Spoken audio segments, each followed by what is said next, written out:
I was 18 and she was 16 when we met. I was the best man in the village with a military job, and hence the chief had decided to wed his only daughter to me. It's been 10 years since we got married. I am a grown man now. I was always the exception. I never talked about my feelings because I felt I had none. My nickname was Hollow because everyone considered me empty inside. I never knew life could be this worth living until she came. My wife had a white scar on her face, but to me she was the prettiest girl I had ever seen. She was an angel who fixed my broken soul. Life with her was so fun. I was the strongest before I had even met her, but I couldn't care less at that time. But when I met her, I wanted to be even stronger. I wanted to protect my world, my wife.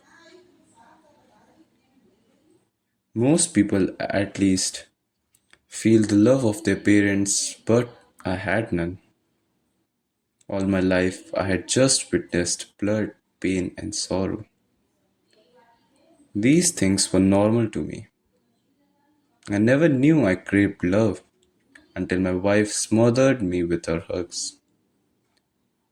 It felt like I had lived all those 18 years just so I could meet her.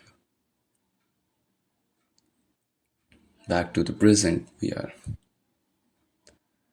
This particular night, I was a little more contemplative. As I sat near the fireplace, lost in my own thoughts, my wife sneaked up on me and gave me a hug. She was like a medicine to my weary soul. As we lay down, I kissed her forehead, and she gave me the purest smile I had ever seen. I knew that I could die for her. I was a soldier, and thus I was away for most of the year, but she always made a point to write to me.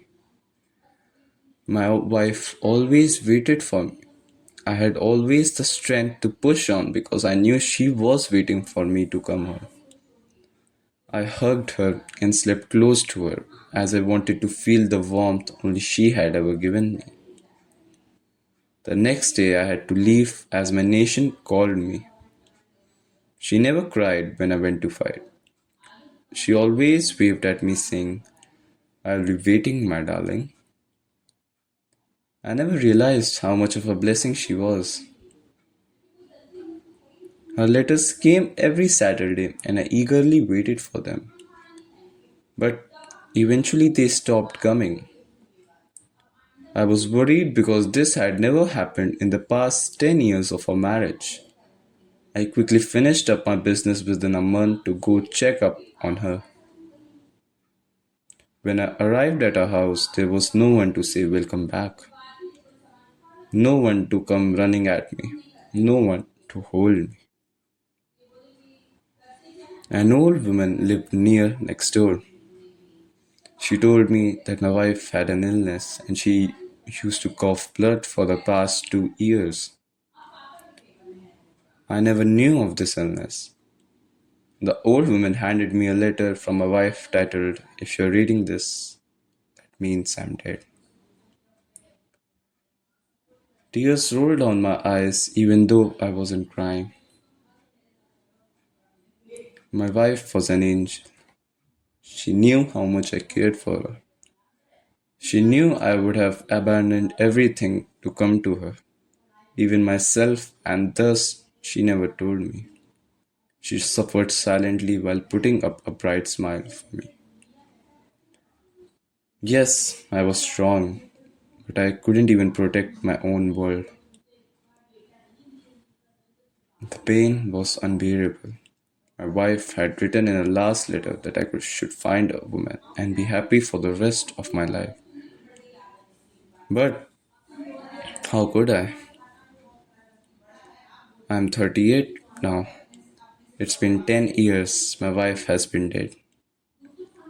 I finally have the courage to write this last letter to her. Shorty, it's me. I know it's been a long time since I wrote to you. But don't worry, I never forgot you. How could I? You stayed beside me every night just like before. I used to talk about talking to you, ghost, while I was away. And I really do. This ghost of yours never leaves me.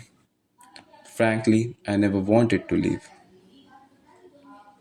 I was never able to love you the way I wanted to. I wanted to be your happiness, but you always became mine. I wanted to be your strength, but you always became mine. I wanted to be just like you. You were the best thing that happened to me. All these women pale in comparison to you. There was no one, there will be no one. My dead shorty is better than anyone in this world. Sorry I was never able to call you by the name I myself had given you. Take care, shorty.